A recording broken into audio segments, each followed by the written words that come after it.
Sejam todos, todas e todos bem-vindos ao segundo dia da quarta semana A Revolução do Gênero.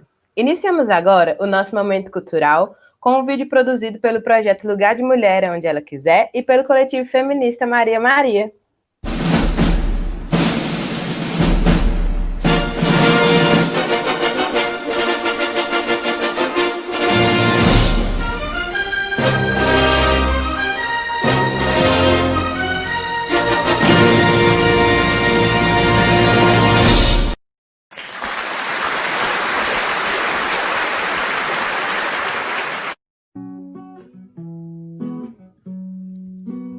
Num futuro distante, ou talvez até incerto, esse filme patético já vai ter tido fim. Vem cá, pega um copo, vamos só imaginar quando tudo vai passar e a gente vai voltar a se encontrar.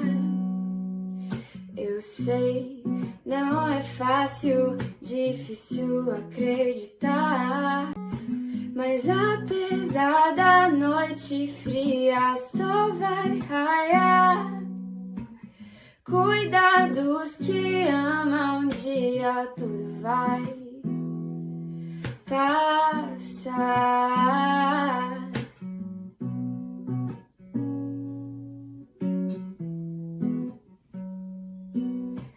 Famílias em luto, hospitais sem leito.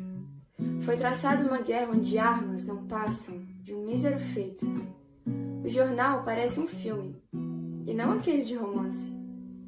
Um filme sem diretor, que ninguém sabe como vai ser o final. Isso além do incômodo das paredes, da saudade, do afeto.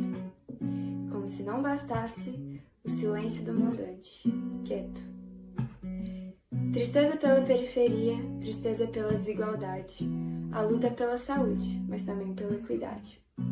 2020 está sendo nada mais do que conturbado. E a canção é de esperança, mas o necessário deve ser falado. E apesar da noite fria, o sol vai raiar. Cuida dos que amam, um dia tudo vai passar.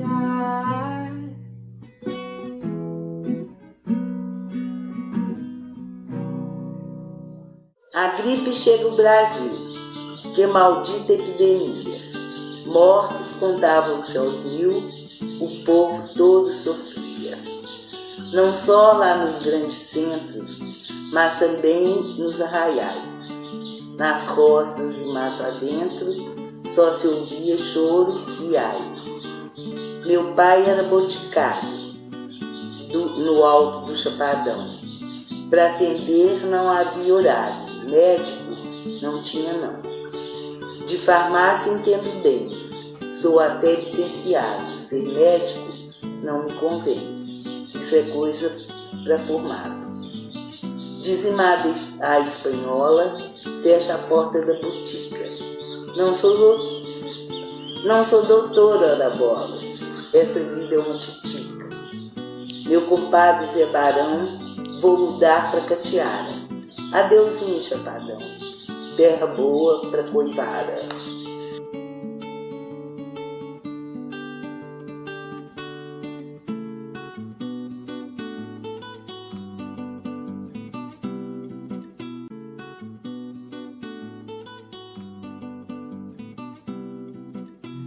Olá, meu nome é Fernanda Cabral, eu sou professora do IFMG do campus Bambuí e eu sou uma das coordenadoras do projeto Lugar de Mulher Onde Ela Quiser.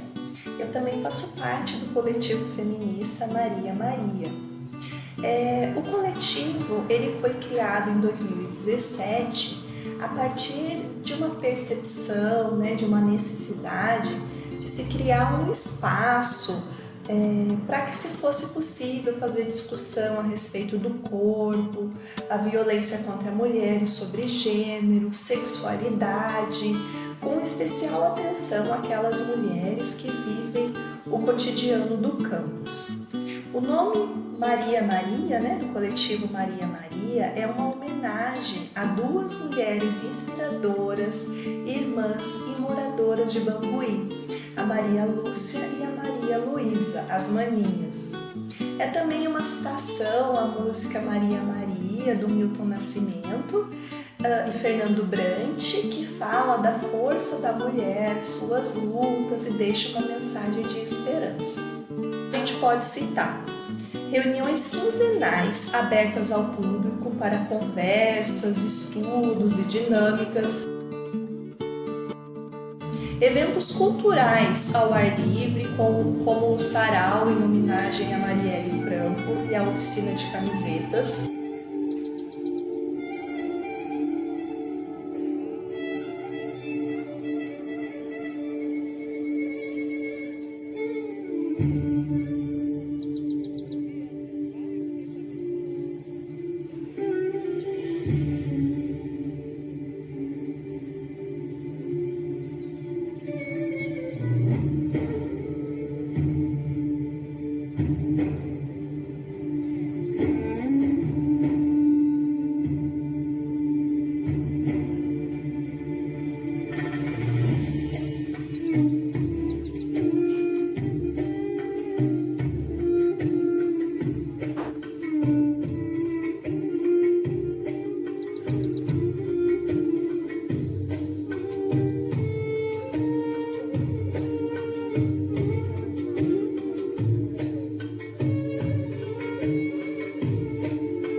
participações em manifestações em prol da educação,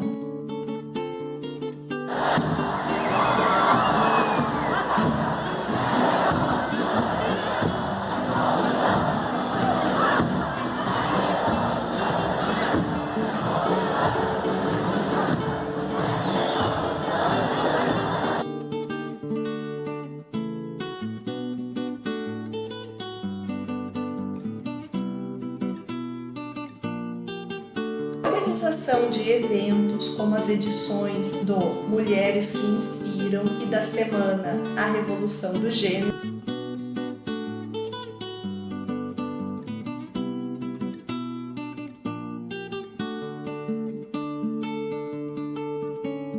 participação em palestras e eventos científicos institucionais e na cidade,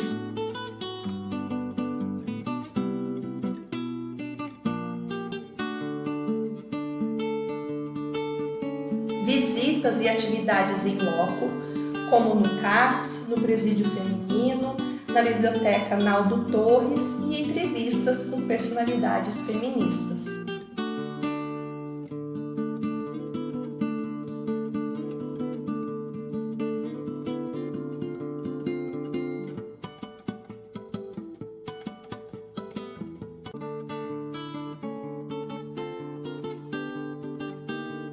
Após o início da pandemia e do isolamento social, a gente intensificou as nossas atividades nas redes sociais e nós também iniciamos um projeto de campanha contra o abuso sexual e moral e realizamos um ciclo de encontros virtuais, quando trouxemos muitas convidadas maravilhosas. Na primeira reunião, a gente fez uma retrospectiva onde a gente chamou as fundadoras do coletivo e do projeto. Foi um encontro muito especial, emocionante, regado de música, de poesia e compartilhamento de experiências, que nem sempre foram agradáveis. Na segunda live, nós conversamos com professoras do campus que nos confidenciaram sobre algumas dificuldades que elas encontraram ao longo de suas vidas profissionais por serem mulheres. Nós refletimos sobre essas diferenças nas realidades do mercado de trabalho, sempre marcadas pelo machismo. No terceiro encontro, nós conversamos sobre literatura, os feminismos e sobre a punição de mulheres que não se encaixam nos papéis historicamente pré-definidos pela sociedade. Muitas delas foram até mesmo perseguidas e mortas ou consideradas bruxas. Na quarta e última reunião virtual do ano, nós fizemos uma imersão sobre o delicado tema de aceitação do corpo. Discutimos sobre a construção da autoconfiança, de estímulos ao corpo e à mente. Foi um encontro muito emocionante também. Para quem perdeu as nossas conversas, pode acessar o canal do YouTube, Lugar de Mulher. Pode também nos acompanhar no Facebook e no Instagram para ficar por dentro das nossas atividades. Nós também temos um espaço no site do IFMG, onde nós temos várias dicas de leituras, filmes, séries, canais. Então, entra lá para conferir.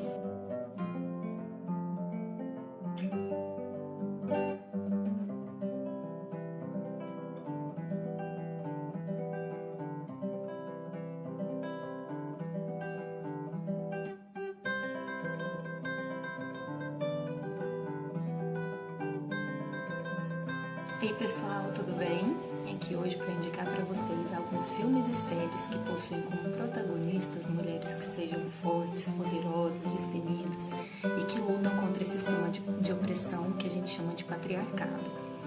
A minha primeira indicação é um filme chamado A Bicha Travesti, uma produção brasileiríssima com Linda Quebrada.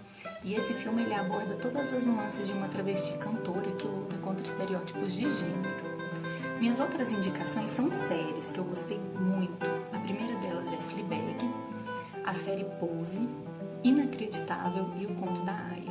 Para mim, essas produções elas representam diversidade social e abordam de uma maneira brilhante a interseccionalidade dos feminismos com os temas de gênero, né, dentro de feminismo, raça e classe. E é claro, a luta que a gente trava aí todos os dias contra o patriarcado. Espero que vocês gostem.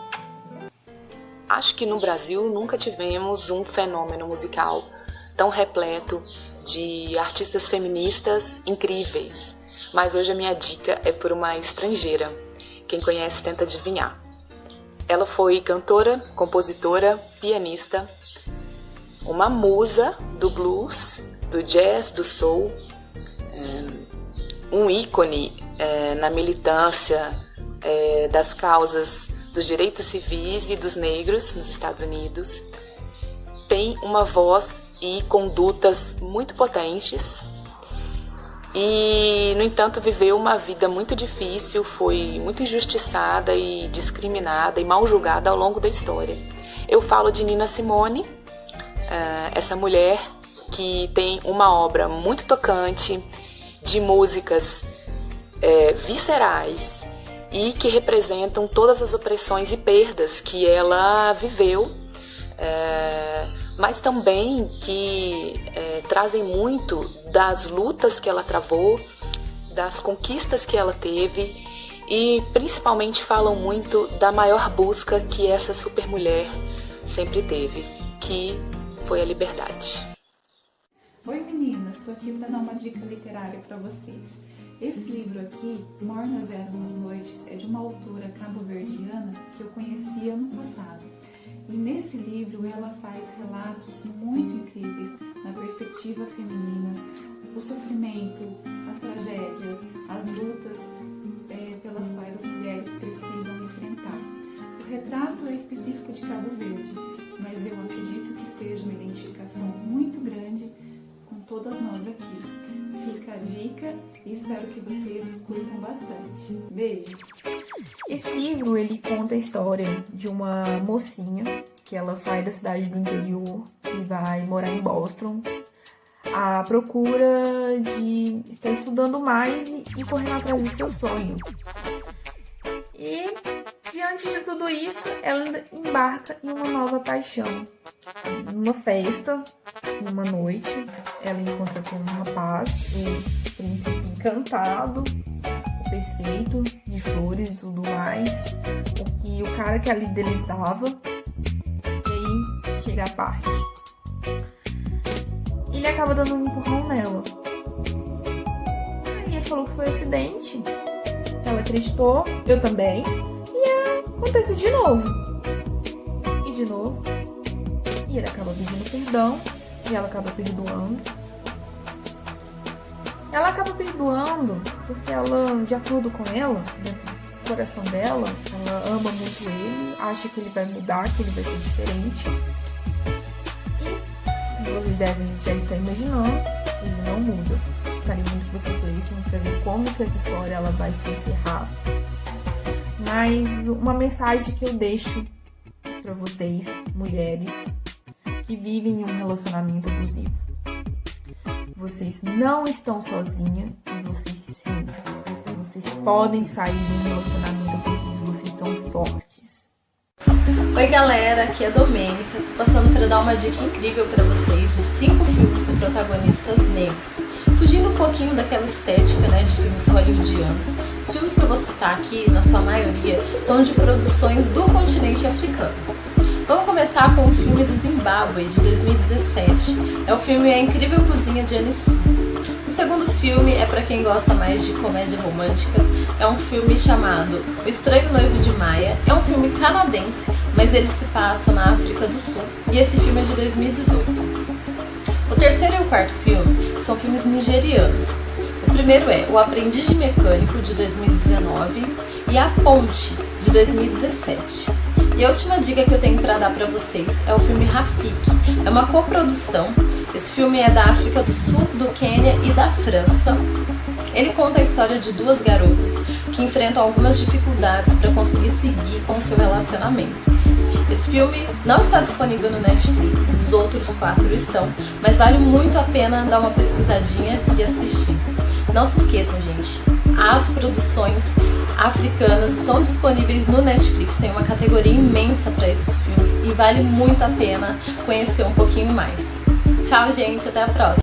Oi, bom, eu tô aqui pra dar uma dica, né, de uma cantora da qual eu acho que as mulheres feministas deveriam escutar.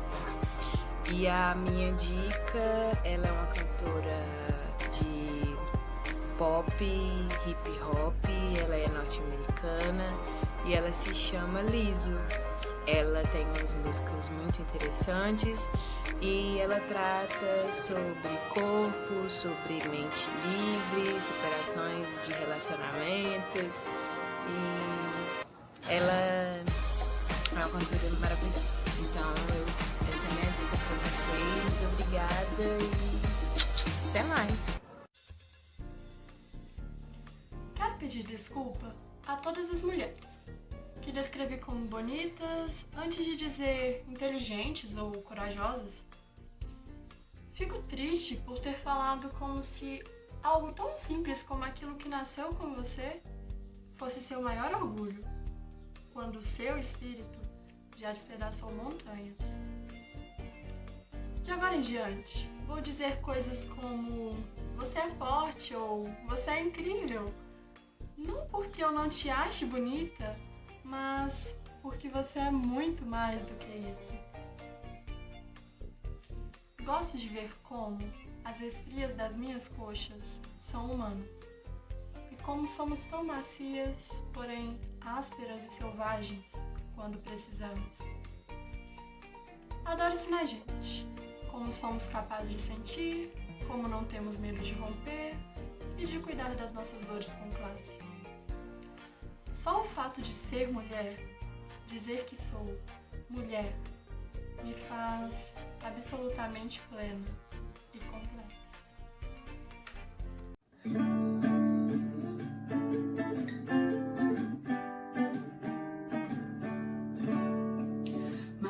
Maria é um dom, uma certa magia, uma força que nos alerta, uma mulher que merece viver e amar como outra qualquer do planeta.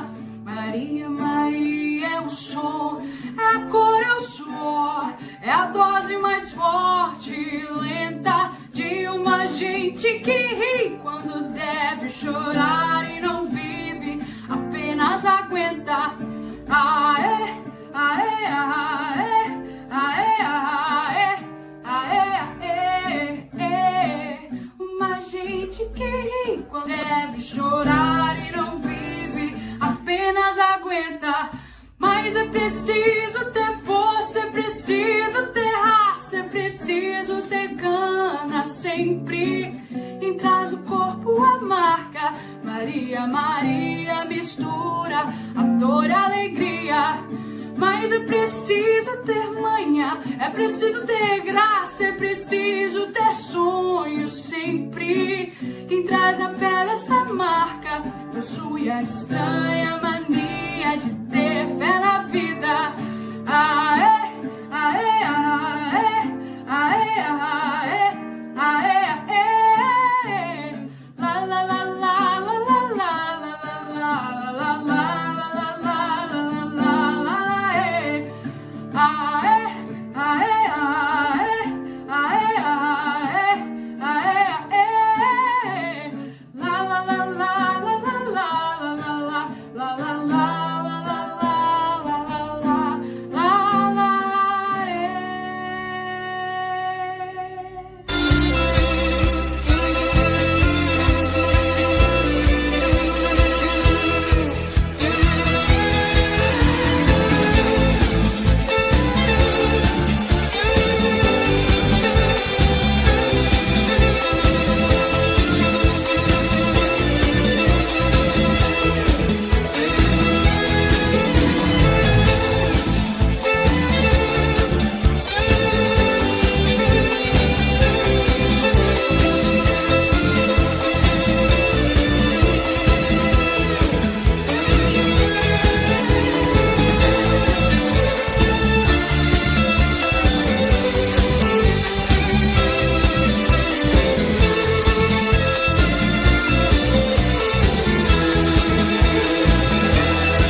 Tantas lembranças boas dão um calorzinho no coração, né?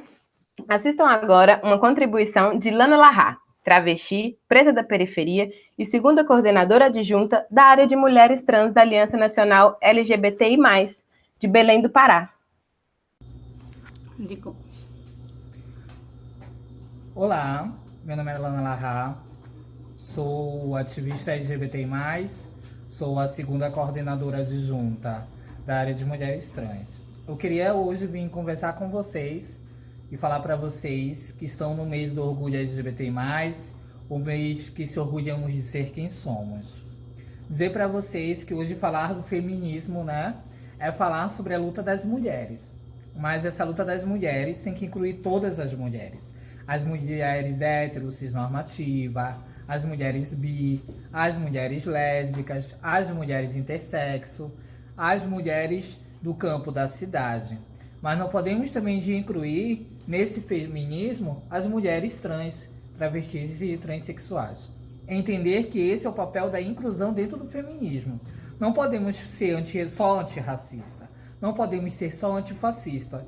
Também temos que ser antitransfóbicas. Também temos que entender que as mulheres transexuais e travestis precisam estar nos espaços construindo o debate do feminismo, porque também são mulheres, merecem ser respeitadas como tal. Infelizmente ainda, existe a questão de muitas mulheres feministas não nos ver como mulheres. Algumas já nos vejam hoje como mulheres, outras não nos vejam. Tem coletivos de mulheres feministas que não nos vejam, tem coletivo que nos vejam como mulheres, mas é entender esse processo, entender que eu tenho que falar de feminismo, incluindo todas as mulheres do Brasil. Eu preciso falar de feminismo, e quando eu falo de feminismo, eu preciso entender que a mulher travesti e transexual tem que estar no debate do feminismo, porque são mulheres. São mulheres excluídas pela sociedade, são mulheres que sofrem a transfobia, são mulheres que sofrem a violência interfamiliar e muitas vezes são expulsas de casa e conhecem o mundo da prostituição. São mulheres que têm que enfrentar e matar e fechar a boca de um leão todos os dias. São mulheres trans e travestis que têm que dar a cara a tapa muitas das vezes para estar na lança da luta. Lembrando que quem começou uma história de luta dentro do movimento LGBTI+, foi uma mulher negra, preta, mulher trans. Então, entender que é sim, incluindo todas as mulheres da sociedade, do campo, de todas as orientações sexuais e também as de identidade de gênero, é entender que aí sim vamos estar sendo pessoas realmente que possamos falar de feminismo. Mas enquanto tiver mulheres que infelizmente olham o feminismo só como fosse ali a mulher heterossexnormativa, a mulher lésbica, a mulher bi, a mulher intersexo, e não vê a mulher trans como uma mulher, infelizmente, nós não se sentimos contempladas nessa parte do debate de feminismo. Então eu pergunto e deixo a pergunta, e aí se responda a cada uma. Qual é o tipo de feminismo que você está construindo? Qual é o feminismo que você quer? Porque o feminismo que eu, Lana Larra, quer é um feminismo onde inclua as mulheres travestis e transexuais. É que inclua as mulheres travestis e transexuais na mesa de debate para falar sobre racismo estrutural, para falar sobre racismo institucional, para falar sobre esse racismo que assola as nossas mulheres e os nossos homens pretos também, e a nossa juventude negra da periferia. Então precisamos falar de feminismo, incluindo realmente todas as mulheres. Nós não podemos lutar por uma causa e excluir a outra causa. Não existe isso. Nós temos que lutar em conjunto, nós temos que lutar em união. E aí, como Angela Davis fala, e eu quero finalizar com essa fala de Angela Davis, que ela diz: as mulheres trans estão nos mostrando o caminho. Então precisamos resistir para existir. E eu queria deixar um recado a você, mulher feminista, a você, mulher lutadora. Respeite as mulheres travestis e transexuais, porque estamos também juntas lutando para construir um mundo e um país muito melhor.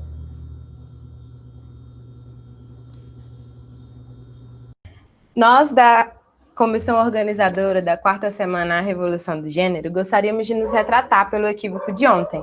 Nós dissemos o nome da Lana Larra de forma equivocada. Lana, obrigada por sua contribuição. Boa noite, pessoal. Eu sou a Clarice e agora nós vamos convidar vocês para a nossa transmissão da discussão da segunda mesa, intitulada Feminismos, de quem para quem, uma breve contextualização. Mediando essa conversa, teremos a professora queridíssima Priscila Pereira, e abrilhantando o nosso debate, convidamos as professoras Alessandra Vieira e Daniele Gonzaga, e também a aluna Sara Souza. Olá, pessoal, boa noite. Meu nome é Alessandra, eu sou professora do Instituto, eu estou atualmente no campus de Patinga, e é um prazer enorme estar nesse evento que tem uma história muito bonita e da qual eu tenho muito orgulho de participar. A minha fala hoje vai ser um pouquinho sobre algumas questões do feminismo em relação ao capitalismo. Eu vou falar especificamente de um livro que eu estou lendo e que eu estou relendo, e que eu vou e volto, e que está sendo muito importante para as concepções que eu estou, para as ideias que eu estou pensando nesse momento. Eu quero tratar com vocês hoje de duas coisas específicas. Bom, a primeira coisa é como que o capitalismo, na verdade, ele, apesar de não ter inventado a opressão de gênero, ele se apropria dela, como ele se apropria de tudo, né? E a segunda coisa que eu quero discutir é como que ele, às vezes, faz com que a gente sinta que a gente está lutando, que vai ser uma revolução, né? O evento chama Revolução do Gênero, e, ao mesmo tempo, faz com que a gente sinta que é revolucionário, mas o que a gente está fazendo é extremamente reacionário, sabe? Quando pensado de novo, assim. Vamos ver se eu consigo dar para você essa noção do que eu estou pensando, tá? Bom, o livro do qual eu citei aí para vocês é esse livro que é um manifesto, né? O Feminismo para os 99%. Bom, esse livro ele começa contando, comparando duas situações de atuação dentro do feminismo, né, para depois justificar por que o manifesto acredita num feminismo anticapitalista. Se não for anticapitalista, quase não está fazendo nada, digamos assim. Ele começa contando que em 2018 a diretora de operações do Facebook, a Sheryl Sandberg, ela diz que estaríamos numa situação muito melhor se metade dos países das empresas fosse administrada por mulheres e metade de todos os lares fosse administrada por homens, né? É muito comum as pessoas fazerem essa inversão, né? Como se para a gente se livrar da opressão a gente só precisasse inverter, né? Mandar as mulheres para o mercado de trabalho e trazer os homens para casa, como se isso resolvesse todos os problemas de opressão. Isso é um pensamento muito raso, né? Aí ela termina, né? Não deveríamos ficar satisfeitos até atingirmos esse objetivo. Esse objetivo parece que é o objetivo de 99% ou 100% das mulheres, né? Muitas mulheres, a gente não sabe nem do que ela está falando, né? Porque muitas mulheres nunca entraram dentro de uma empresa porque não são nem empregáveis, porque não têm educação, porque perderam todos os dentes e nunca foram dentista. Então, eu não sei para que tipo de mulher que ela está falando, mas é um pensamento superficial demais, né? Aí o livro fala que isso é o feminismo corporativo, né? Todos os problemas seriam resolvidos se as mulheres fossem trabalhar fora e os homens ficassem em casa. Aí ela diz que o sucesso conquistado por meio de uma atitude firme no mundo dos negócios seria o caminho mais fácil, né? Para esse sucesso, vamos dizer assim. Bom, na mesma primavera, o livro conta que uma combativa greve feminista parou a Espanha, né, com a adesão de mais de 5 milhões de participantes à marcha. As mulheres exigiam uma sociedade livre de opressão sexista, da exploração e da violência. Por rebelião e luta contra a aliança entre o patriarcado e o capitalismo, que nos quer obedientes, submissas e caladas. Em 8 de março, né, elas cruzam os braços, interrompendo as atividades produtivas e as reprodutivas. Bom, aí o livro compara, né, essas duas posturas. Ele vai dizer o seguinte: a Sheryl Sandberg, ela vê o feminismo como serviçal do capitalismo, né? Não mexer em nada na estrutura e mexer apenas na vida de uma porcentagem, na qualidade de vida de uma porcentagem das mulheres. As mulheres que trabalham fora, elas virarão chefes, elas ganhariam mais, né? Eles querem um mundo onde a tarefa de administrar a exploração do local de trabalho e a opressão no todo, né, social, ela seja compartilhada igualmente por homens e mulheres. É esse tipo de igualdade, né? Mas essas mulheres são da classe dominante. Então, seria uma dominação com oportunidades iguais. Uma dominação dividida, né? 50% para os homens, 50% para as mulheres. Mas essa classe de dominante é da classe dominante, né? A outra parte da população continuaria sendo dominada. Essa visão pede que as pessoas comuns, né, em nome do feminismo, sejam gratas por ser uma mulher, não um homem, a desmantelar o seu sindicato. Aqui ela está falando de coisas do imperialismo, né? O livro está falando disso. Ordenar que um drone mate seu pai e sua mãe, trancar seus filhos em uma jaula na fronteira, né? Está falando um pouco da realidade dos Estados Unidos, um país extremamente imperialista. Bom, outra postura da Huelga feminista insiste em pôr fim ao capitalismo, né? O sistema que cria o chefe, não dividir a chefia entre homens e mulheres, né? É o sistema que produz as fronteiras nacionais e que fabrica drones que nos vigiam, né? Elas estão pensando também numa visão internacional. O que elas querem é abaixo toda a forma de dominação, não só alguma forma de dominação.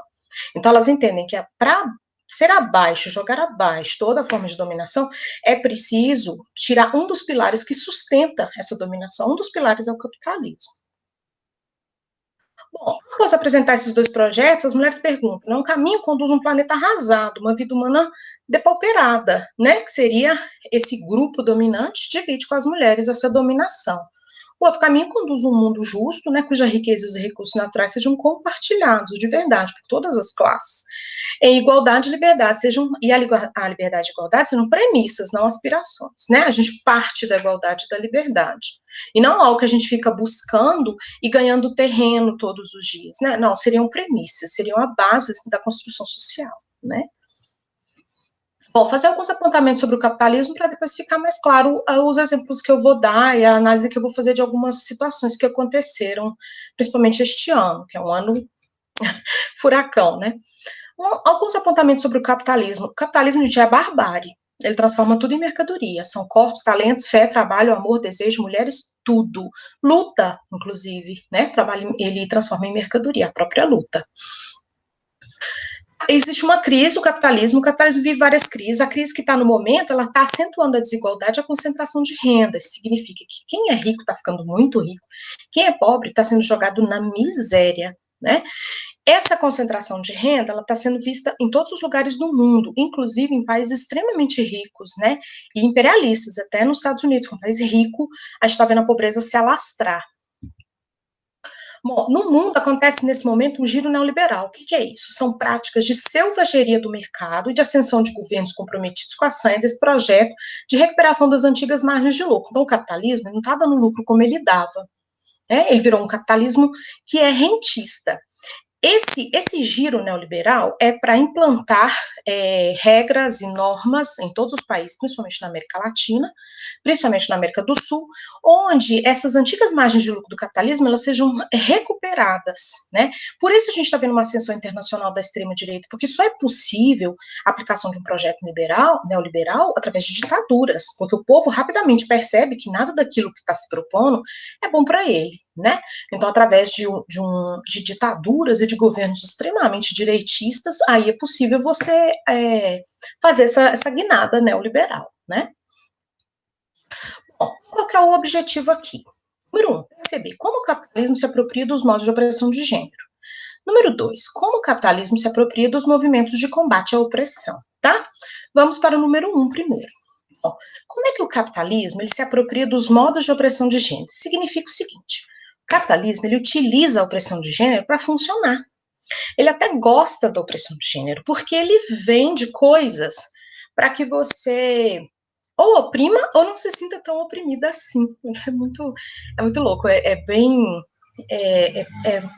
sempre paradoxal o modo como acontece. Vamos ver se eu consigo mostrar isso, tá? Bom, o capitalismo não inventou opressão de gênero. Existe opressão de gênero fora do capitalismo e antes do capitalismo. Tá, tudo bem. Mas o meu objetivo aqui é discutir com vocês como que esse sistema, que é baseado no acúmulo de capital e na propriedade privada, se apropria dessa opressão. Como é que ele olha para essa opressão? O sistema olha e fala assim, dá para lucrar com isso aqui também, né? Dá para lucrar com uma coisa que é uma desgraça. Coloquei esses exemplos aí de propagandas da década de 50 para vocês perceberem, né? Aqui, claramente, o capitalismo está lucrando, né? Com a opressão, porque ele vende produtos, então, de uma forma direta, né?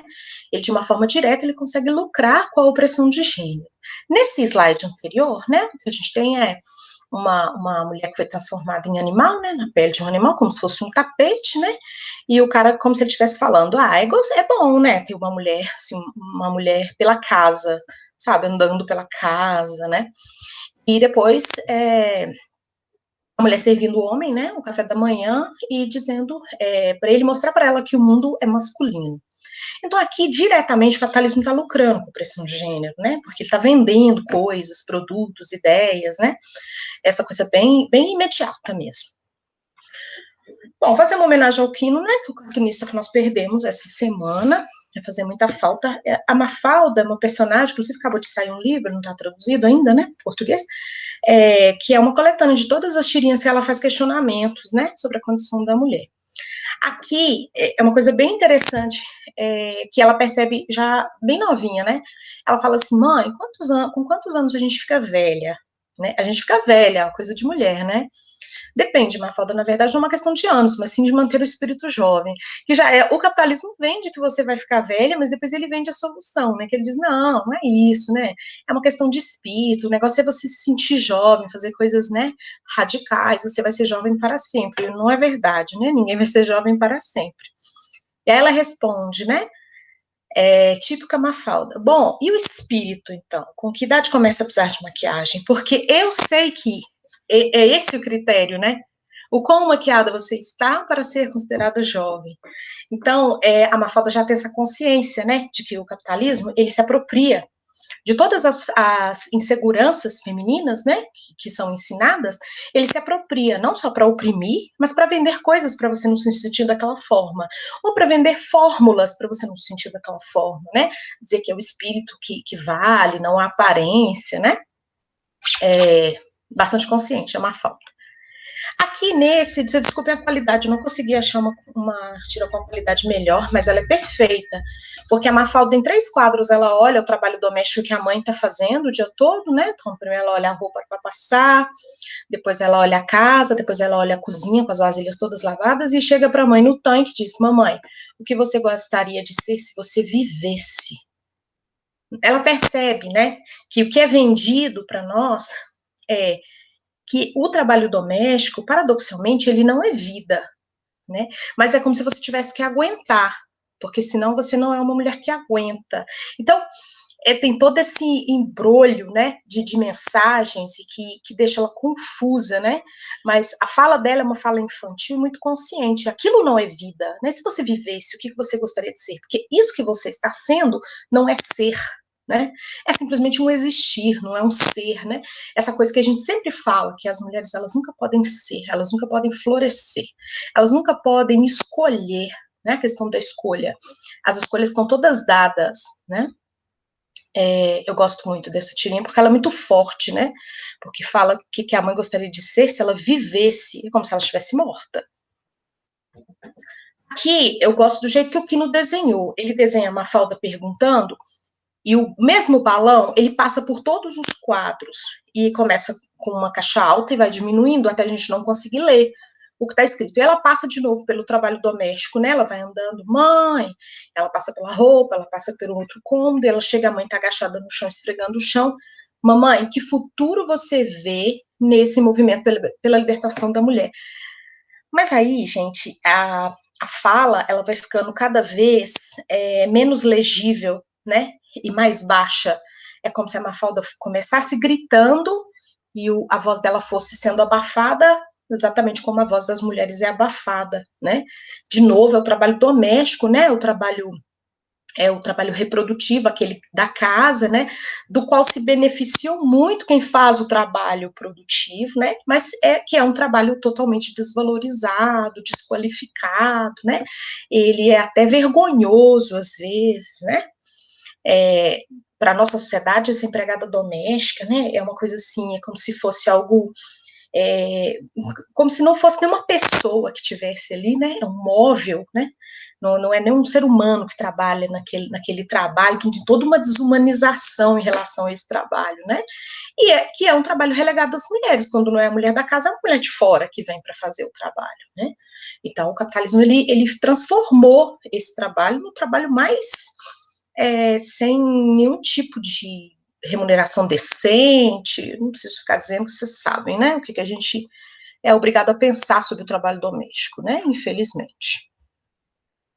Bom, eu quero falar de salário, né, que a gente falou do trabalho produtivo e reprodutivo, para a gente pensar uma coisa, como é que o capitalismo se apropriou, então, da opressão, né, as mulheres são oprimidas, estavam pensando lá no mercado de trabalho, ok, a equiparação salarial, gente, que é salários iguais para homens e mulheres, é uma previsão de isonomia que está na Constituição Federal, está no artigo 7º e está na CLT, que é a Consolidação das Leis do Trabalho. Primeiro é a nossa Carta Magna, né? E depois a CLT, que é a consolidação de todas as leis do trabalho. Os dois documentos, né? As duas leis, digamos assim, determinam que o pagamento da mesma remuneração para o empregado que exerce a mesma atividade, né? O empregador sem distinção, sexo, etnia, nacionalidade, idade, nenhum tipo de distinção. Fez a mesma coisa, tem que ganhar o mesmo tanto. Quero que vocês atentem para o seguinte, está na Constituição e está na CLT, não é lei, né? É lei federal, tá? E o que aconteceu no Brasil? Após 7 anos em queda, essa diferença salarial entre homens e mulheres, em 2019 ela aumentou, né? Talvez por causa das nossas condições aí. Em 2019, a diferença aumentou e passou a ser de 47%, tá? Com homens ganhando, em média, isso é bem média, né, gente? 3.900 e mulheres 2.600. E isso considerando que eles fazem a mesma função, tá? Homens e mulheres com a mesma função. Se o homem está fazendo A, ele ganha 3.900, a mulher ganha 2.600. Tá, tudo bem, até aí o raciocínio, né? Tudo bem. Bom, gente, essa discussão de salários iguais, ela é importante sim, mas do ponto de vista de uma classe privilegiada. Quando a gente fala que os homens e as mulheres devem ganhar o mesmo tanto nas empresas, a gente está falando de pessoas que estão empregadas. A gente está falando de pessoas que têm carteira assinada, de pessoas que conhecem as leis, que podem ir para um sindicato, que elas podem fazer uma reivindicação, né? Mas eu coloquei essa foto aí, que são mulheres, né, pobres, com cartão do Bolsa Família na mão, que assim, o grosso da população brasileira nem sabe do que nós estamos falando quando a gente fala em salários iguais, né? E que eu fiquei pensando muito nisso. Essa discussão é muito importante, mas quando eu me vejo discutindo isso, eu me sinto um pouco desfocada da maioria da população, porque a maioria da população, ela está numa situação que ela quer um emprego, né? Ela não pode nem alçar, uma mulher dessa classe mais desfavorecida, ela não pode nem alçar, pensar em ganhar ao mesmo tempo que o homem, ela quer ou complementação de renda, é de outro nível, gente, é de outra ordem as demandas, né? Eu fiquei muito pensando nisso. Aí, a gente chega no tema número 2, tá? Eu vou voltar para essa coisa do salário. O número 2 é assim, como que o capitalismo ele se apropria dos movimentos de combate à opressão? É como se ele falasse, tá bom, gente, pode combater a opressão. Eu te ajudo, te dou até as ferramentas, mas tem um limite, a gente só vai até aqui, depois daqui a revolução não dá para rolar, né? O capitalismo, ele consegue cooptar alguns setores e faz parecer o que é luta, o que é reforma. Isso discutir de salários iguais, estou dizendo que não é importante, tá, gente? Claro que eu me sentiria mal, lutaria pelos meus direitos ou pelo direito de uma colega se ela ganhasse menos que um colega que está ali trabalhando na mesma função. Mas isso é de um privilégio, até esse pensamento é de um privilégio, que eu continuei pensando nisso, e eu descobri que a diferença salarial entre homens e mulheres, ela atinge todas as classes sociais. E era isso que eu estava procurando. Como é que é? Será que isso é uma demanda de todas? É uma demanda de uma classe privilegiada? Como é que é? Né? Como é que essa demanda acontece? Aí eu li essa matéria do Correio Brasiliense que diz que a diferença salarial entre homens e mulheres atinge todas as classes.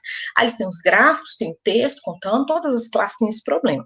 Então, é uma questão de gênero mesmo, né? Se lá na classe alta a gente tem uma mulher sendo, sei lá, editora, e o outro é editor, ganha mais, se aqui embaixo a gente tem no trabalho doméstico, um homem fazendo, ganhando mais do que uma mulher, não sei se emprego doméstico é o melhor exemplo, mas só para vocês entenderem aqui onde que eu fui na pirâmide, tá? Se existe essa diferenciação de salário de homem e mulher em todas as classes, não, realmente é uma questão de gênero, né? É o gênero que está sendo desfavorecido. Mas aí o que me deu a pegada foi que eu não vejo nas redes sociais esse tipo de caso em relação às classes mais baixas. Eu vi recentemente, não tão recentemente, mas recentemente, historicamente, a discussão sobre por que a Renata do Jornal Nacional ganhava menos que o Bonner. Né? Então, aí, gente, eu volto lá nas meninas do manifesto, nas mulheres do manifesto. Não é um feminismo para 99%, né? Porque é um problema de todas as mulheres. A matéria do Correio me mostra isso.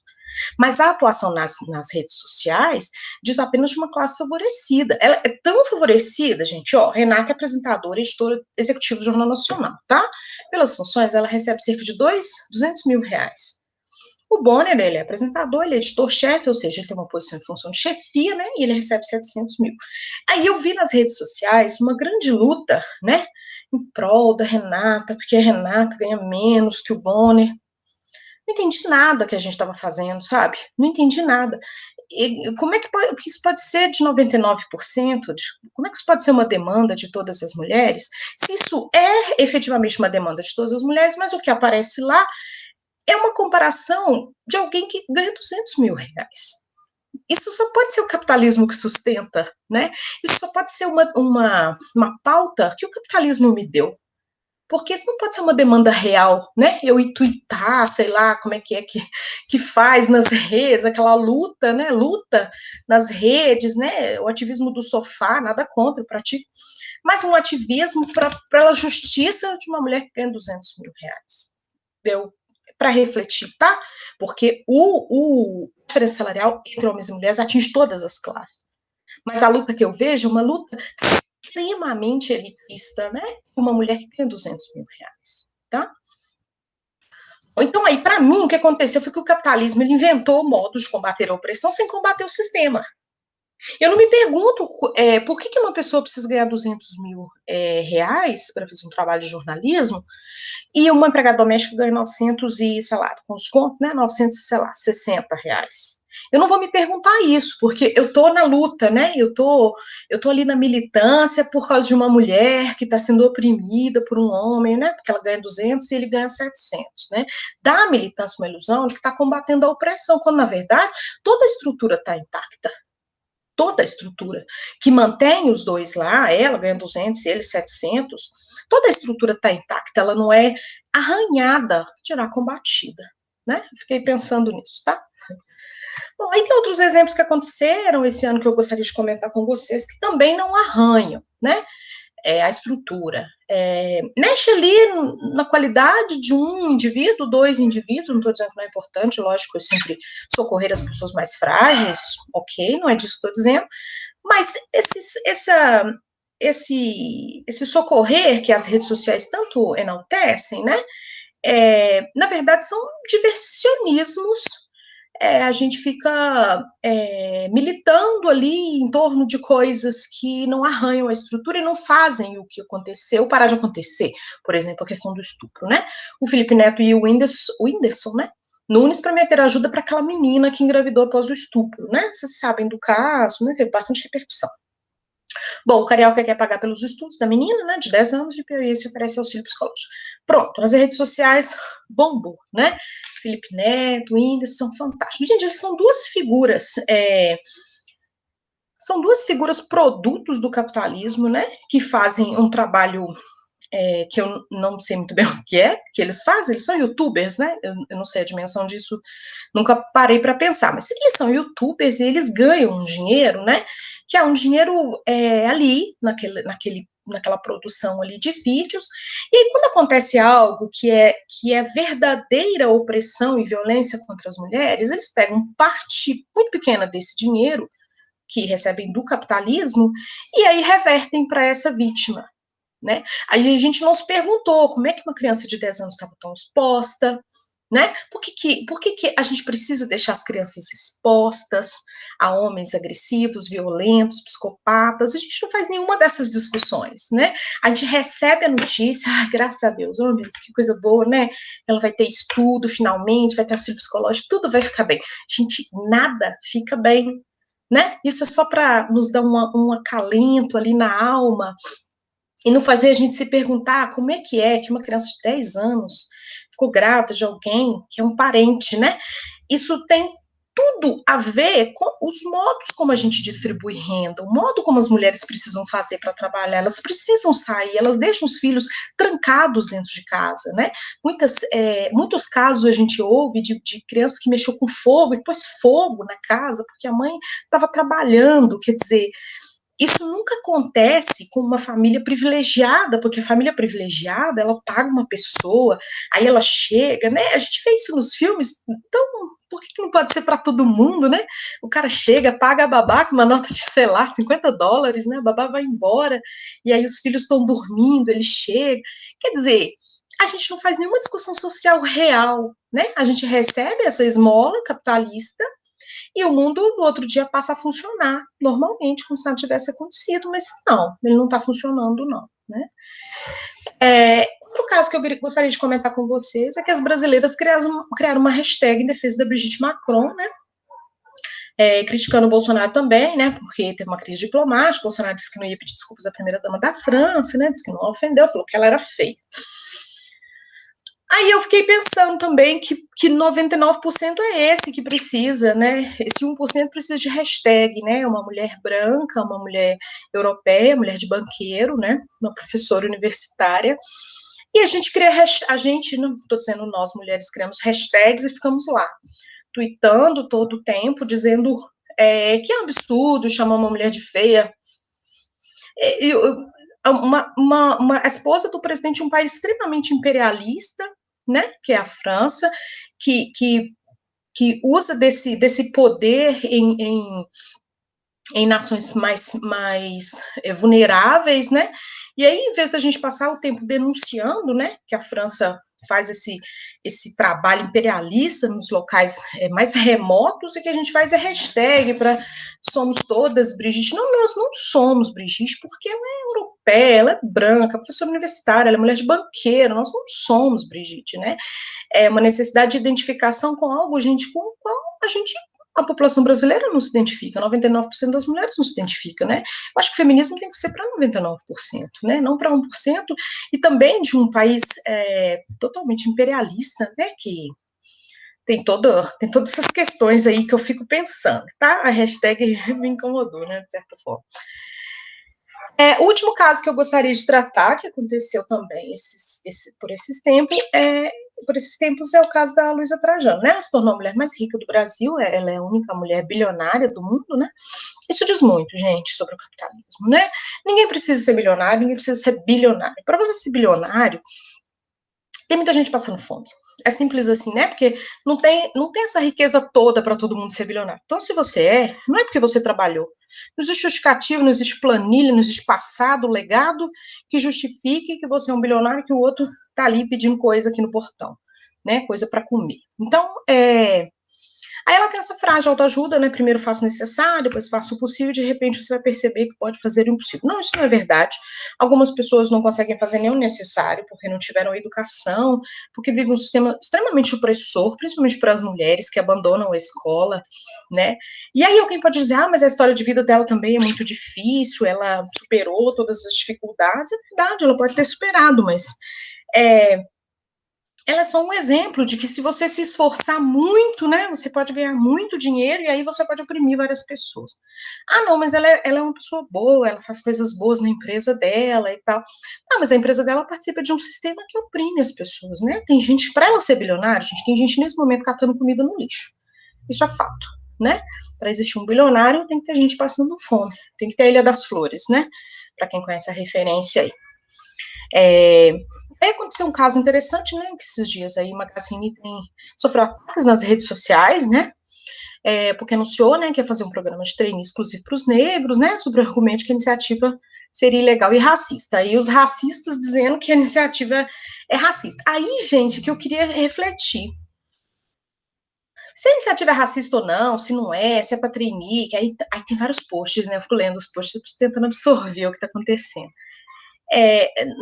Meio que para mim, assim, é uma empresa de uma bilionária, para este bilionário tem que ter gente passando fome, que de repente também faz como o Felipe Neto e o Whindersson, né? Eles devolvem uma miséria ali, né? Numa ação social, eles devolvem uma parte desse dinheiro ganho do capitalismo, que é um sistema que funciona através da acumulação de renda, né? Acumulação de capital. Eles devolvem um pouquinho daquele dinheiro e coopta, né, uma certa parte da população negra que vai poder participar, porque tem uma parte da população negra, gente, que não sabe nem que é trainee, não sabe nem que é emprego, né, tem nem dente na boca. Então, ela coopta uma parte dessa população, né, e aí ela evita o mal maior, digamos, né, que os Estados Unidos quase viu agora, né, que é a verdadeira revolução do povo preto, né. E aí eu fiquei acompanhando essa história para ver os resultados, né? Assim, nada de revolução, apenas uma reforminha ali e tal. Não estou dizendo que não deve fazer. É o mínimo que eles devem fazer, essa é a minha opinião, não estão fazendo nada demais. E o resultado disso tudo foi, apesar de toda a repercussão, as ações da empresa tiveram uma pequena variação positiva nos últimos dias. Então, com toda a polêmica, a empresa ainda alçou um voo, né? Dentro do capitalismo, né? Combatendo a opressão, né? A opressão no caso de raça, né? Enfim. Bom, vou ver rapidinho aqui uns anúncios que eu queria mostrar para vocês. Essa aqui fala claramente, né? A propaganda, gente, ela é uma ferramenta do capitalismo, né? O capitalismo não vive sem a propaganda, ela é uma ferramenta muito poderosa. E o capitalismo sabe disso, então ele se aproveita, né, de todas as possibilidades. Essa aqui da Omo, ela diz claramente, ó, o Omo, né, a marca, né, porque tem vários produtos aí, é o seu parceiro nas suas pequenas revoluções. Porque na grande revolução, que é a revolução de gênero, a revolução de raça, né, essa a gente não quer ajudar, não. A gente quer, nas pequenas revoluções, sabe, o seu trabalho doméstico ficar mais fácil, né, gente, isso é um tapa na cara, não é não? Assim, a sua pequena revolução aí dentro da sua casa, que é não ter muito trabalho, não ficar se pregando roupa no tanque, essa a gente te ajuda, né? Mas a revolução mesmo, que é o que precisa ser feito para livrar as pessoas da opressão, as mulheres, as negras, os negros, essa revolução, não, a gente não vai ser seu parceiro, a gente vai ser parceiro nas pequenas revoluções, né? É um tapa na cara da sociedade pobre, né, gente? Que nem essa revolução aí pode fazer, porque é o produto mais caro, né? É o produto da concorrência é o mais caro. Comparar, na década de 50, a propaganda da Omo, ela tinha esse mesmo viés. Se você pensar, ela também não evoluiu, né? Os produtos, eles evoluem, mas as propagandas, elas são as mesmas, né? Elas são um tanto cretinas.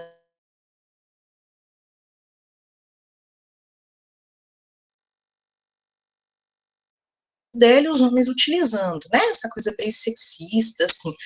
Aí você pensa assim, que deu uma guinada, mas não deu guinada nenhuma, né? Porque se lá a mulher tá orgulhosa do trabalho que ela fez, né, com o produto, e os homens estão usando, do lado de cá tá dizendo claramente que você continua no mesmo lugar, né? Que o que foi possível para você foi só uma pequena mudança, né? Você passou do tanque para a máquina, sabe? E que o homem é seu parceiro nessa revolução, né? Aspas bem grossas. Aqui eu quero comparar com vocês como é que o capitalismo evolui, aspas também, né, em relação aos produtos de limpeza, que são sempre o calcanhar de Aquiles, claro, né, porque diz do trabalho produtivo e reprodutivo. Do lado de cá, isso mostra toda a beleza das cores, né, a mulher está muito orgulhosa ali do trabalho, né, com o sabão e tal, e do lado de cá é uma propaganda da IP, né, aquele sabão amarelo que está atrás da menina, e a mãe mostrando para a filha como que é, né, passando de geração em geração, esse trabalho que, obviamente, né, é relegado às mulheres, né, de forma, assim, natural, né, ele é naturalizado, né, como um trabalho feminino. Isso é uma ferramenta, né, do capitalismo de, como diz as mulheres lá da Espanha, nos manter quietas, né, tranquilas. O máximo que o capitalismo vai fazer por nós, gente, é nos oferecer produtos mais eficientes, sabe? E realmente o sabão IP é mais eficiente, esse amarelo é maravilhoso. É o máximo que o capitalismo vai te dar, né? O prazer de desempenhar a sua função doméstica com qualidade, você vai ser reconhecida por isso. É o máximo que o capitalismo está disposto a fornecer para as mulheres, né? Eu gosto dessa propaganda da Vanish aqui, porque ela cria um ambiente, né, atendendo, olha como ela está se apropriando, né, de um discurso que está muito na moda, assim, dos homens partilhar as tarefas, né, compartilha as tarefas e valorize a companhia, né. O trabalho doméstico aqui, ele aparece como uma coisa agradável, né, gente, lava vasilha nesse calor, que gostoso, aí seu companheiro, né, ele te ajuda e tal, isso me parece uma fantasia quase bíblica, porque geralmente a pia cheia de vasilhas, ela é resultado de um dia das pessoas que trabalharam, outras foram estudar, e as casas modernas, elas são muito caóticas, né, elas são cheias de obrigações modernas, e essa cena, ela é um tanto irritante, né, como se compartilhar ali o lavar a vasilha fosse o resultado de um dia cheio, né, como se todo mundo fosse de classe média, sabe, fizesse aquele jantarzinho gourmet e fosse lavar vasilha na pia, né, é uma espécie de afronta, né, ao que a população real, as pessoas de verdade vivem no dia a dia, né, em relação ao trabalho doméstico. O trabalho doméstico, ele é extremamente desgastante, ele é extremamente estressante, né, e ele sempre fica para uma pessoa, quando o mal é dividido e nem é 50%, então a Vênus está se apropriando desse discurso da divisão, né, dizendo que isso que seria o equilíbrio, né, é uma outra ideia que o capitalismo está te dando também, né, o máximo que a gente vai fazer é dizer para os homens que é divertido de vez em quando, sabe, dividir, tipo, não é tão chato assim lavar vasilha, né, que saiu de moda o cara no sofá com a cerveja, pensando num casal hétero, né, o cara com a cerveja no sofá, tá fora de moda a mulher lavando vasilha, né, então vocês veem que estão se apropriando de todas essas demandas, né, e eles vão trabalhando essas demandas, e agregando, né, essas demandas aí à marca. Bom, essa aqui, diferentes mulheres, diferentes máquinas, a melhor solução. Isso também é se apropriar de uma demanda que as mulheres têm, né, de afirmação das diferenças, que as mulheres, né, mulheres é muito genérico, né, que as mulheres são diferentes, né, e gente, aí é muito, muito estranho, mulheres diferentes, máquinas diferentes, mulheres diferentes, máquinas diferentes, não sei se vocês veem essa relação, mas eu leio, eu acho meio risível, assim, a melhor solução é um produto que vai te dar um desempenho melhor, né, então você vai continuar sendo a mulher diferente que você usa a máquina que você tiver, né, várias classes, né, mas é uma classe que tem máquina também, né, gente, uma máquina mais barata custa R$1.000, é o preço de um salário mínimo. Então, e a melhor solução que é homem, então, tudo isso me parece uma cooptação, assim, tão cínica, tão vergonhosa, que é isso que eu tenho para dizer. Obrigada, deixa eu interromper aqui. Compartilhamento. Eu não sei se eu consegui, eu não sei quanto tempo durou, se eu consegui falar tudo e tal, aí nas perguntas a gente, né, se ficou alguma dúvida, se eu falei alguma coisa muito rápida, tá bom? Até já! Boa noite a todos. Eu estou muito feliz de poder discutir um pouquinho sobre o feminismo colonial. Parabenizo o evento. Num momento como esse que nós estamos vivendo, discutir essa temática é uma das maiores formas de resistência. E eu penso que é sobre isso que nós vamos falar um pouquinho hoje. Meu nome é Daniele Gonzaga. Atualmente eu sou professora na Universidade Federal do Amazonas e falo aqui de Manaus hoje sobre o feminismo decolonial. Em alguns momentos ele também é chamado de feminismo indígena. Algumas pessoas até ficam assustadas. Existe o feminismo indígena? Então a gente vai tentar falar um pouquinho sobre isso. É importante deixar claro que o feminismo decolonial ele tem vários campos de debate, e para que a gente faça uma introdução, possa discutir um pouco, eu selecionei um percurso que nós vamos desenvolver aqui nesse nosso bate-papo, tá bom? Então, para começar, eu trouxe aí a fala da Angela Davis, né? Eu já apresentei essa fala em outros lugares, e ela é muito instigante. Ela diz o seguinte: o povo pode se unir, a democracia vinda de baixo pode desafiar a oligarquia, imigrantes que estão em prisões podem ganhar a liberdade, o fascismo pode ser superado e a igualdade é emancipadora. Só que a Angela Davis ela não faz parte daquilo que nós conhecemos como feminismo decolonial. No entanto, ela é uma das grandes vozes que dão espaço para que seja possível a discussão desse tipo de feminismo. Vamos já entender um pouquinho sobre isso. Acontece que o feminismo, com essa terminologia, né, feminismo decolonial, é algo contemporâneo.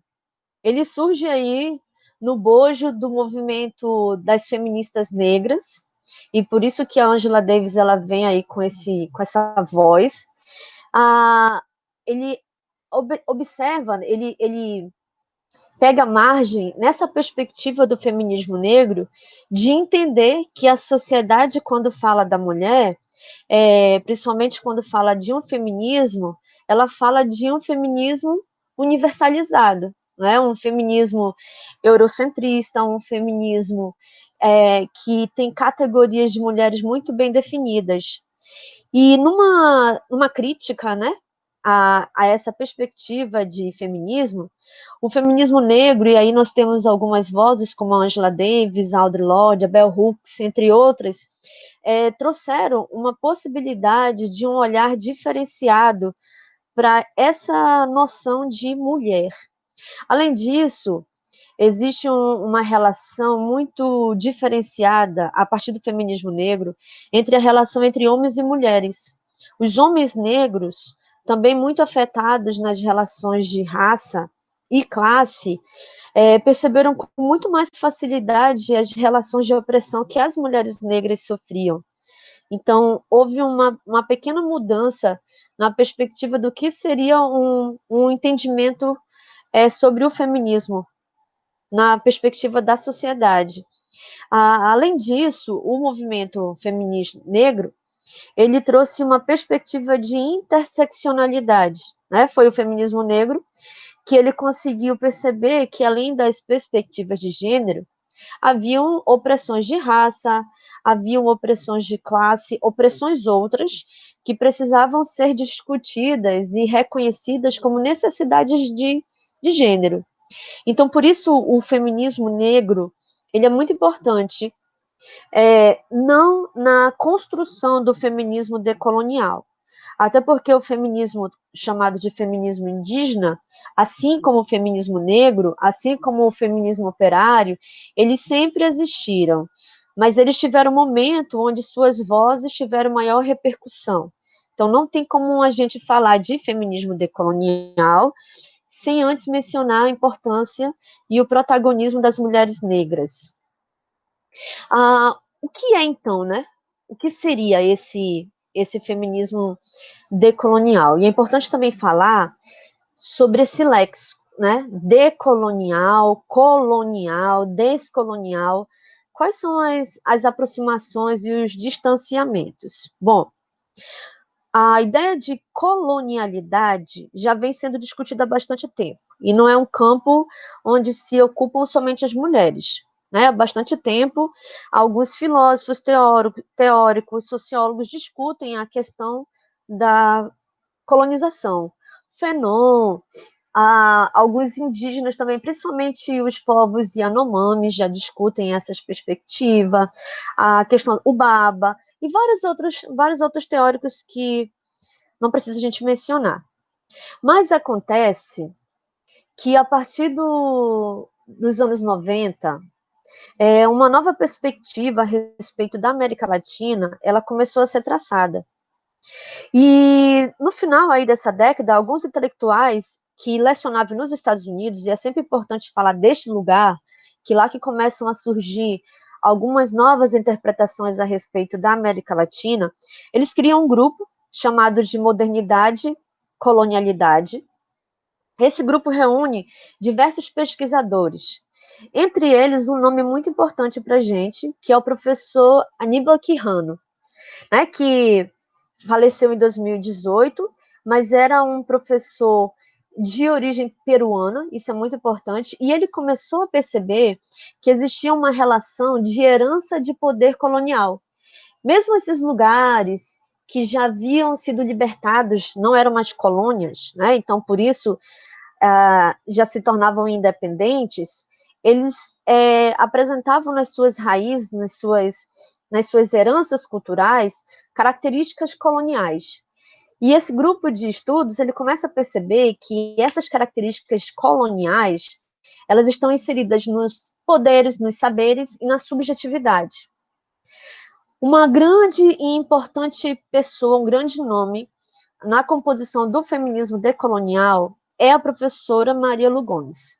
Maria Lugones, que infelizmente faleceu esse ano, né, 14 de julho, quando ela entra em contato, mais ou menos próximo de 96, há um encontro na Venezuela, e a Maria Lugones conhece esse núcleo de estudos modernidade e colonialidade. Maria Lugones já tinha uma perspectiva de estudo com relação aos povos tradicionais e com relação ao gênero. Ela é formada em artes e em filosofia. Nesse período, quando ela conhece, né, as teorias do Aníbal Quijano, ela fica encantada com a possibilidade das compreensões da sociedade numa perspectiva decolonial, né, de desmascarar, de desvelar essas heranças da colonialidade. No entanto, a Maria Lugones percebe que a perspectiva que o professor Aníbal Quijano traz sobre as relações de poder ainda são perspectivas eurocentristas, que não conseguem ainda perceber a questão do gênero. Na época, a Maria Lugones estava em contato direto com a política do movimento negro, e ela começou a perceber o seguinte: existe um conceito de modernidade europeia que é forjada em cima de uma perspectiva e construção de raça. Essa construção de raça, ela vai diferenciar o que são nativos daqueles que são europeus. Mas, muito mais ainda, ela vai criar uma perspectiva de raça binária, numa perspectiva de divisão hierárquica entre homens e mulheres. Então, essa frase, essa pequena composição que eu apresento para vocês, ela resume um pouco sobre o pensamento da professora Maria Lugones. Ela afirma o seguinte: eu compreendo a hierarquia dicotômica entre o humano e o não humano como a dicotomia central da modernidade colonial, começando com a colonização das Américas e do Caribe. Uma distinção dicotômica, hierárquica, entre humano e não humano foi imposta sobre os e as, né, os colonizadores, os colonizados e as colonizadas, a serviço do homem ocidental. Ela veio acompanhada por outras distinções hierárquicas, dicotômicas, incluindo aquela entre homens e mulheres. O que a professora Maria Lugones apresenta é uma espécie de perspectiva de sociedade onde qualquer outra noção que não respeite essa dicotomia de gênero, homem e mulher, é considerada abominável.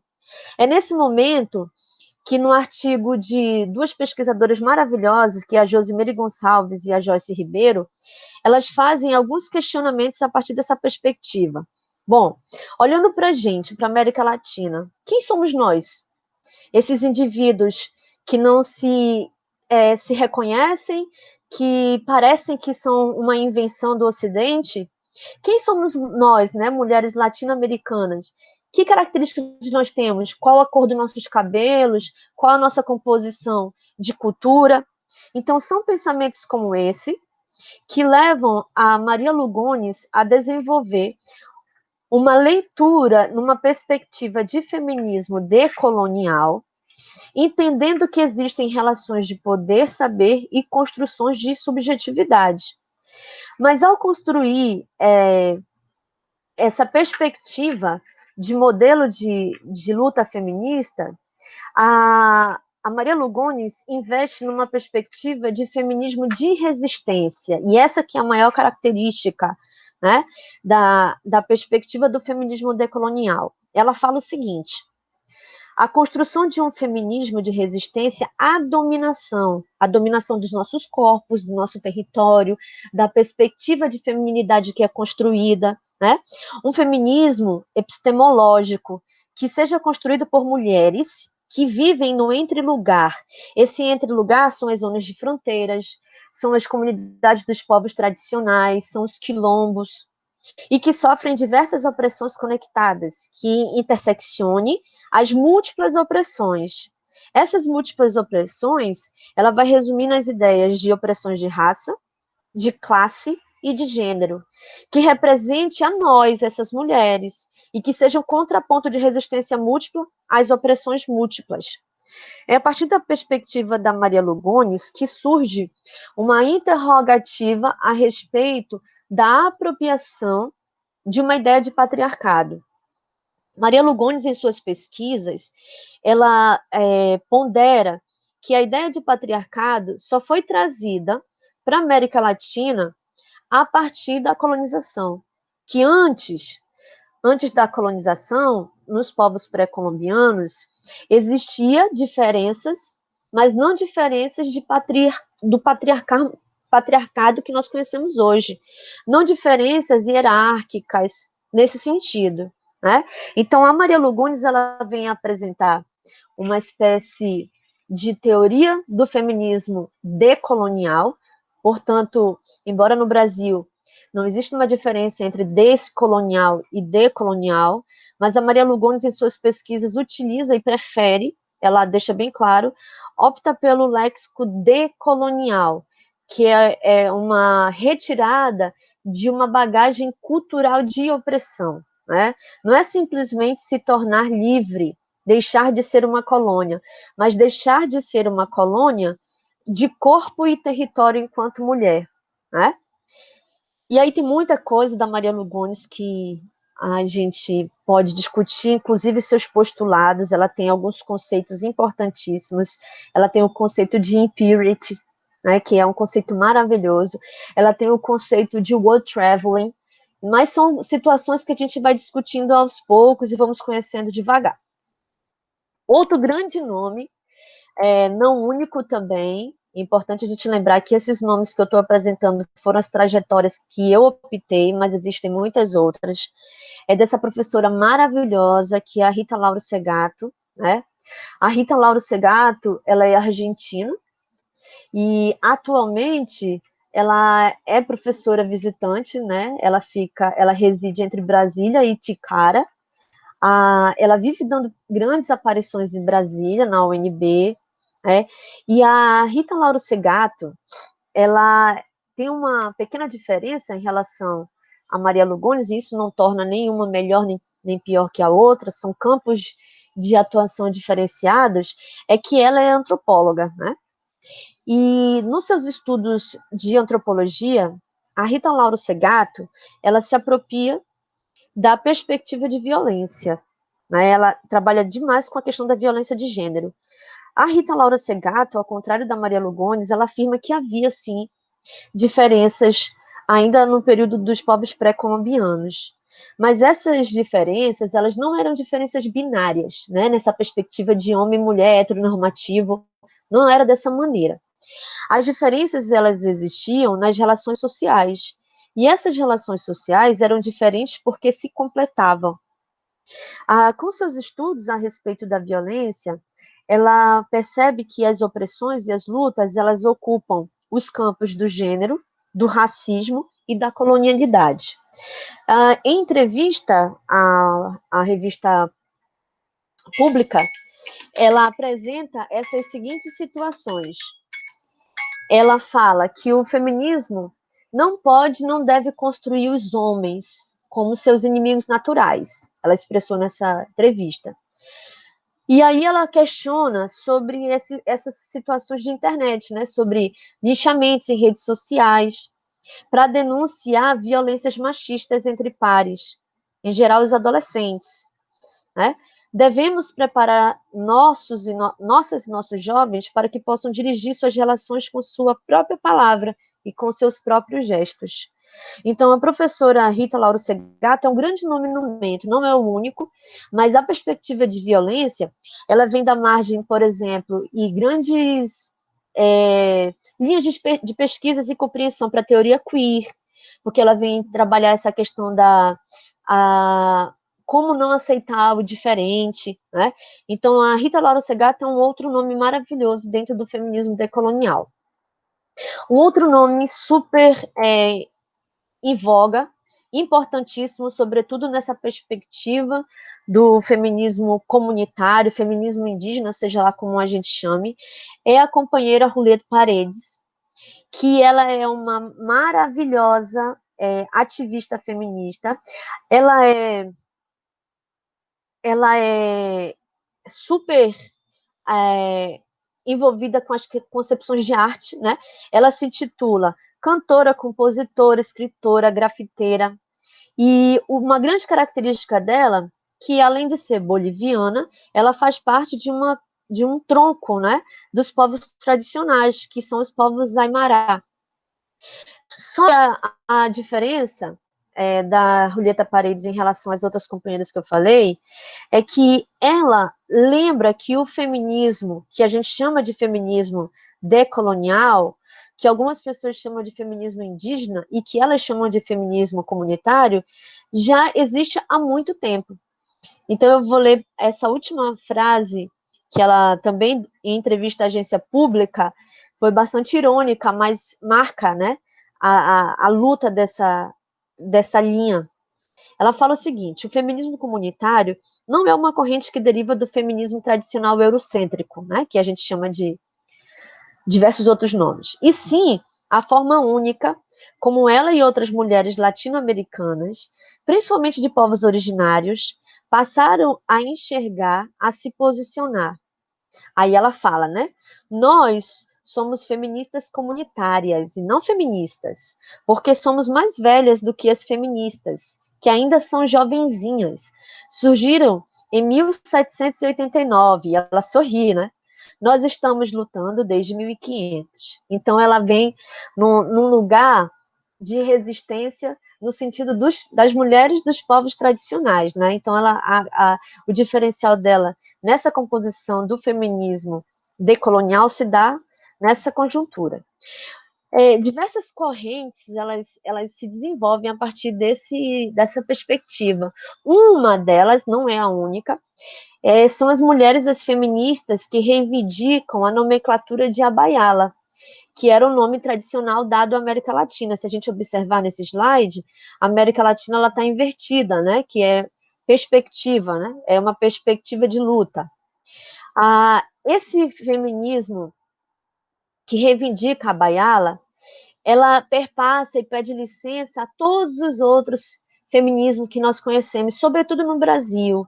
Nós que somos oriundas aí, né, de uma escravidão, nós que somos frutos do estupro, nós que somos frutos de toda uma perspectiva de silenciamento das mulheres. Nesse sentido, hoje, existe um grupo, né, que são as Abayalas, que surgiu aí entre os anos 70 e 80, na América Latina do Caribe, que tem como representante, não máxima, mas uma representante pública, a Oxi Curiel, que é importante falar sobre ela. Né? O feminismo de Abayala, eles tratam de algumas temáticas: a questão da recuperação teórico-política, a compensação teórico-política, o desligamento colonial, o reconhecimento, o processo restaurador. Então, essa perspectiva da Abayala é uma perspectiva de resgate de uma memória que foi apagada exatamente pela colonização. Esse grupo, em particular, faz uso pela referência do léxico decolonial.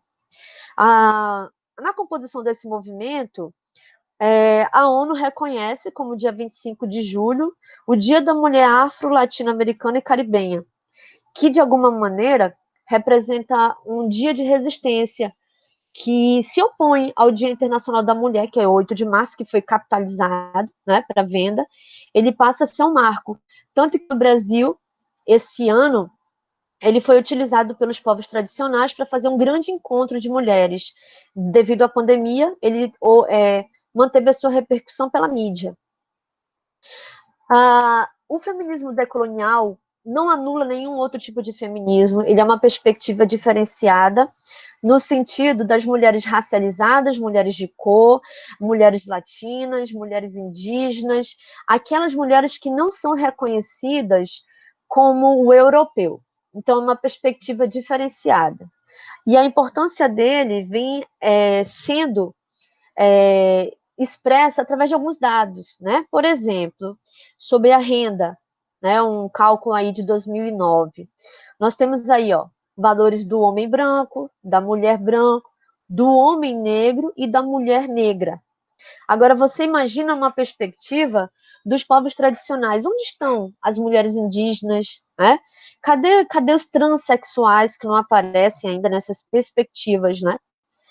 Se a gente fosse ter uma noção a respeito das diferenças de salário por escolaridade, por exemplo, nós temos essa perspectiva. O azul são os homens, vermelho são as mulheres. De alguma maneira, as mulheres, universalmente consideradas nessa pesquisa, se encontram numa situação de inferioridade. Aí, novamente, faço aqueles questionamentos. Onde estão as indígenas? Né? Cadê as mulheres quilombolas? Cadê os trans? Né? A questão também dos cargos, né, que as mulheres ocupam. E aí nós temos o Atlas da Violência de 2018. Lá embaixo a gente tem a questão do gênero, raça e violência letal. Então nós temos aí, mulheres 4,5, mulheres negras 5,3 e as mulheres não negras 3,1. Então as mulheres racializadas, chamadas também mulheres de cor, e como a Maria Lugoni chama as mulheres tortas, ainda são as maiores vítimas, né, de violência. É a mesma coisa que aponta a professora Rita Segalo nas suas pesquisas. Com relação à educação, mesmo quando as mulheres atingem níveis mais altos de educação, a gente percebe aí, as mulheres brancas, né, 9,7 com relação aos homens brancos, 8,8, as mulheres negras 7,8 em relação a 6,8. Então, em nível de escolaridade, as mulheres ainda têm uma intelectualidade mais elevada, no entanto, elas ocupam no mercado de trabalho e na pirâmide social um lugar diferenciado. Se a gente pudesse desenhar uma pirâmide, nós teríamos aí o homem branco, a mulher branca, o homem negro e a mulher negra. Vamos pensar, cadê a mulher indígena? Cadê o homem indígena? E uma mulher trans, em que categoria ela se encontra? Então, são dentro dessas perspectivas, desses apontamentos, desses dados e dessa conjuntura de sociedade de heranças ainda do período da colonização que o feminismo decolonial se faz urgente para que a gente desenvolva um olhar que parta do nosso lugar, né? O nosso lugar ele não é fixo. As relações de poder, elas estão em movimento. Então, nós precisamos da massacula, né, se movimentar um pouco e perceber quem somos nós. Quem somos nós desse lugar da América Latina? O que querem de nós e o que fizeram de nós? Então, essa é a ideia que eu gostaria de apresentar para vocês hoje, tá bom? Vamos aí debater um pouquinho mais. Obrigada. Olá, pessoal. Boa noite. Sejam todos bem-vindos a mais essa contribuição para a mesa da noite, que é intitulada como Feminismos de que para quem, nessa quarta semana, a Revolução do Gênero. Vou começar me apresentando. Para quem não me conhece, eu sou a Sara Souza, aluna do 7º período do curso de Licenciatura em Ciências Biológicas. Faço parte do coletivo feminista Maria Maria. Também sou diretora de finanças do Diretório Acadêmico de Ciências Biológicas, o Dutra Mello, e atualmente também faço parte como representante dos discentes no Conselho Acadêmico da instituição. Assim como já foi citada nas contribuições anteriores, essa relação de feminismo da mulher e as suas relações com a força de trabalho, estou aqui para trazer isso especificamente para as ciências agrárias, trazendo assim a apresentação do meu projeto de pesquisa, intitulado como Discriminação de Gênero e Divisão Sexual do Trabalho em práticas de estágio de cursos superiores das ciências agrárias. Antes de começar a falar do projeto, de seus objetivos e da metodologia, vou trazer um pouco aqui de alguns conceitos que também está dentro do projeto, e o primeiro deles é sobre divisão sexual do trabalho. Quando a gente fala sobre divisão sexual do trabalho, a primeira coisa que a gente precisa compreender é que ela é histórica, que ela foi construída e imposta em nosso meio. Não é algo que se criou sozinho, né, que criou de si próprio. O conceito dessa divisão sexual do trabalho é uma ideia social fundamentada na divisão do trabalho, que diz que existe trabalho de homem e existe trabalho de mulher. E tudo isso com base no sexo. Essa forma de divisão social de trabalho, né, ela tem dois princípios organizadores, que é o da separação, que é quando a gente afirma que existe trabalho de homem e existe o trabalho só de mulher. E o da hierarquização, que é quando a gente afirma que um trabalho de homem, ele vale mais do que o trabalho da mulher. Tudo aquilo que a gente associa com força de trabalho, mão de obra, produção, a gente já liga ao sexo masculino, e tudo que vem do cuidado do lar, cuidado das pessoas, da família, a gente já remete isso a um trabalho delicado e já traz isso voltado para a mulher. Essa divisão social, ela é construída em cima da discriminação de gênero. Quando a gente fala sobre a mulher ser dispensada de tal atividade ou de exercer tal função justamente por ser mulher. Trazendo essa discriminação de gênero para a área das agrárias, academicamente falando, a gente pode citar exemplo quando uma aluna, né, ela é impedida de exercer tal função ou tal prática em alguma aula só por ser mulher. Bom, e fazendo uma breve contextualização do projeto, né, o IFMG Campus Bambuí, ele vem de uma longa tradição de cursos voltados para ciências agrárias, né, seja no superior, no técnico. E isso, com o passar do tempo, foi trazendo cada vez mais, a presença das mulheres, né, nesses cursos, e houve uma demanda. Sendo assim, então, o objetivo desse projeto é poder proporcionar às alunas, né, matriculadas em cursos de ciências agrárias o conhecimento necessário para que elas possam identificar a discriminação de gênero no ambiente acadêmico. E relacionando isso também, junto com essa demanda, né, de mais mulheres presentes nos cursos, essa questão da discriminação veio também a demanda das empresas, seja ela de grande porte ou de produtores rurais independentes, com a questão deles não darem a oportunidade de mulheres exercerem estágio, né, só por ser mulher. Uma breve apresentação das metodologias que foram escolhidas são as entrevistas, a produção de peças de divulgação, proposições de debates, identificação dos temas e levantamento bibliográfico, organização e participação de eventos, redação e submissão de artigo científico. Trazendo isso para o que já foi trabalhado no projeto, né? Eu e o Paulo já fizemos algumas leituras, como, por exemplo, do livro O Caliban e a Bruxa, da Silvia Frederici, que é um livro que relata sobre a mulher e como seus corpos eram dominados pelo capitalismo, o patriarcado e a religião no século XX. Ele traz muitas reflexões acerca do feminismo e de como a mulher livre era vista como bruxa, por exemplo. Nós também fizemos a leitura do livro da Judith Butler, que ela relata e destrincha muito bem o conceito de gênero, sexualidade, desejo e corpo. Nós fazemos reuniões periódicas, entramos em debates, faço parte também da comissão organizadora dessa 4ª semana da Revolução do Gênero, assim como o Paulo. Também estamos elaborando, na fase final, né, de elaboração do questionário, para a gente poder levantar alguns dados e dar procedimento ao nosso trabalho. Eu agradeço a todos, né, que ficaram até aqui para essa breve apresentação. Muito obrigada pela presença, pelo espaço, né? Obrigada a todos que estão por aqui e até a próxima. Tchau.